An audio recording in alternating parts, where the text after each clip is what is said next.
আমাদের বাংলাদেশে সালাতুল ইস্তেসকা এবং ইস্তেসকার পরে যে দোয়া, এইটা নিয়ে আপনারা দেখেছেন বিভিন্ন পর্যায়ের কিছু ব্যক্তিবর্গ, কিছু আলেম নামধারী যাদের বিভিন্ন কার্যকলাপ জালেমদের সাথে যায়, এরকম ব্যক্তিরা সুনামধন্য ওলামায়ে কেরামের ব্যাপারে মঞ্চে বসে শয়তান শব্দ পর্যন্ত ব্যবহার করেছে।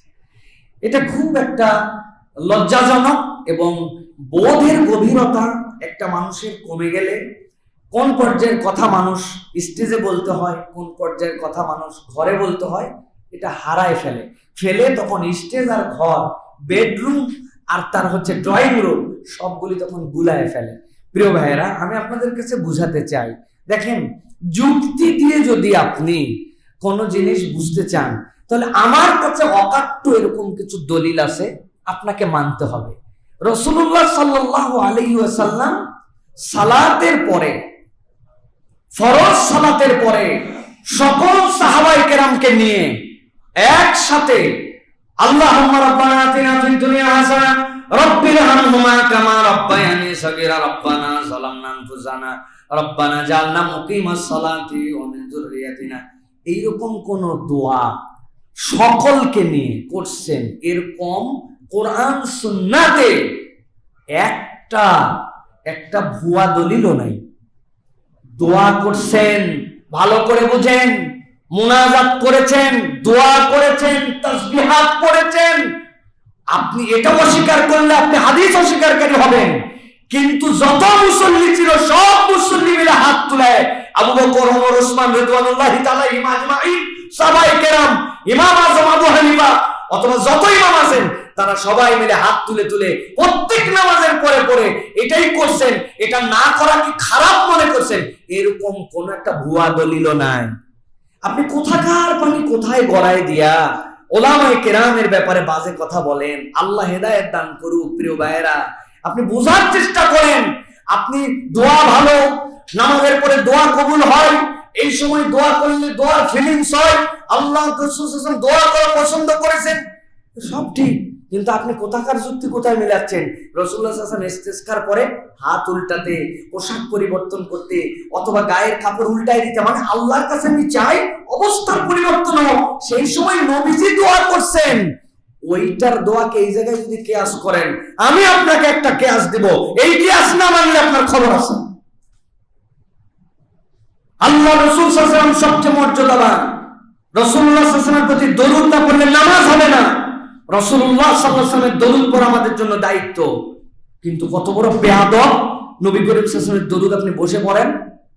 আপনি নামাজের মধ্যে দাঁড়ালেন, সানা বললেন, সূরা ফাতিহা বললেন, অন্য সূরা মিলালেন, রুকু সিজদা সব করে বসে আল্লাহুম্মা সাল্লি আলা মুহাম্মাদ ওয়া আলা মুহাম্মাদ বলেন। নবী মর্যাদাবান, অতএব আপনার জন্য সিদ্ধান্ত হচ্ছে না আমরা আর বসে দরুদ পড়ব না, আমরা এখন কিয়াম অবস্থায় দরুদ পড়ব। মানবেন না কেন? মানবেন না কেন? দলিল তো অকাট্য। রাসূলুল্লাহ সাল্লাল্লাহু আলাইহি ওয়াসাল্লামের প্রতি বলবেন, আপনি বলবেন না নবীজি যেভাবে পড়ছে ভাবে নবীর সাহাবীরা পড়ে নাই, ওনারা কি দাঁড়ায় পড়ছে নাকি? আপনি ভুয়া দলিল দেন, আপনি এটাকে ভুয়া দলিল বলে উড়ান। আর নবী করিম সাল্লাল্লাহু আলাইহি ওয়াসাল্লাম তার সাহাবীরা দোয়া করছেন, কিন্তু সম্মিলিত এই দোয়া এরকম করে এটাই করতে হবে, এটা না করলে হবে না। এই প্রায়োরিটি দেওয়া সুন্নতের উপরে, এটার নাম বিদআত।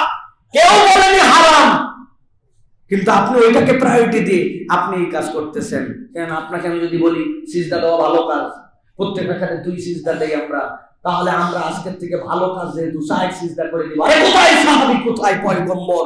তাদের গুনাহ নাই, খাতা নাই, কিচ্ছু নাই। আমি গুনাহগার বান্দা। জুম্মার নামাজে 4 সিজদা মারবেন? কেন দিবেন না?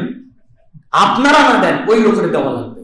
বেটা তুমি যুক্তি দিয়ে যেহেতু আসতো, দাও 4 সিজদা, দিবে না? বলবে না। তো নবী দেওয়া সিজদা আপনি 2টায় রাখেন। নবী যে জায়গায় বসে সাল্লাল্লাহু আলাইহি ওয়াসাল্লাম দরুদ পড়েছেন, ওই জায়গায় বসে পড়েন, ওই পদ্ধতি মানেন। তো নবী নামাজ ফরজের পরে নবী করিম সাল্লাল্লাহু আলাইহি ওয়াসাল্লাম কিভাবে পড়ছেন, এটা কি তোমাদের কাছ থেকে মতামত নিতে হবে? শায়েখ আহমদুল্লাহকে ধোলাই করতেছে উনি, এই জায়গায় হাত তুলে এই জায়গায় করে না, কোন জায়গায় ধরছি? কিছুই ধরো নাই, ব্রেন পচে গেছে। এই পচে যাওয়ার কারণে ওই অন্তরটা মরে গেছে। অন্তর মরে যাওয়ার কারণে সঠিক ইসলাম চিনতে পারে না, ঠিক কি না? ওয়াজ মাহফিলকে বিকৃতকারী, ওয়াজ মাহফিল ছিল তালিম, আর এখন তারা বানাইছে ওইটাকে তালিম থেকে ওটাকে ডিজে পার্টি বানাইছে অনেক জায়গায়, ঠিক কি না? ভণ্ডামি, নোংরামি, বদমাইশি, ট্যাংরামি, শেষরামি মাহফিলকে ইজ্জত হারা করে ফেলছে। এগুলো তালিমাত ছিল, এগুলো মানুষ দিন নিয়ে যাইতো। এখন কি নিয়ে যাচ্ছে? বলে আমি গান গাই না, আমি শান গাই। বদমাইশ, তুমি লাউ চেনো না, তুমি কদু বলে খাও না। আমরা বুঝি না না কোনটা লাউ আর কোনটা কদু। আর তারা আবার ওলামায়ে কেরামকে বলতে বলতে শয়তান পর্যন্ত বলে ফেলে। আল্লাহ ইয়াজুবিল্লাহ, আল্লাহ এখান থেকে হেফাজত করুক। যারা আল্লাহ নবীর সুন্নাতকে নিয়ে ট্রল করবে, ওইটাকে নিজের স্বার্থ অনুযায়ী ক্রিটিসাইজ করবে, ঈমান চলে যেতে পারে। এটা আমার কথা নয়, কোরআনুল কারীমের কথা। আল্লাহ রাব্বুল আলামিন বলেছেন, যারা রাসূলুল্লাহ সাল্লাল্লাহু আলাইহি ওয়াসাল্লামের দেওয়া বিধানের পরে এরপরে হাত মারবে, এর মধ্যে নতুন কিছু সৃষ্টি করতে চাবে, আল্লাহ বলেন দুনিয়া আখিরাতে তাদেরকে লাঞ্ছিত করবে। কনস্ট্রাকটিভ কাজ করেন, মানুষ চলে যাবে, কিন্তু মানুষের এই কাজ রয়ে যাবে। হই হই হই হই। তারপরে এই সকল এখন জবান আছে, গলা আছে, সামনে 20 জন লোক হয়, কিচ্ছু থাকবে না। এগুলা চলে যাবে, 2, 4, 5, 10 বছর পর চলে যাবে। কিন্তু আপনার কথা শুরু আছে, শেষ আছে, আপনার তাফসীর আছে, আপনি বলে গেছেন, একটা মানুষের হৃদয়ে রয়ে গেছে, ওইটা কিয়ামত পর্যন্ত থেকে যাবে। সমাজের জন্য, দেশের জন্য, মানুষের জন্য মানবিক কাজ করে যান, মানুষ রয়ে যাবে।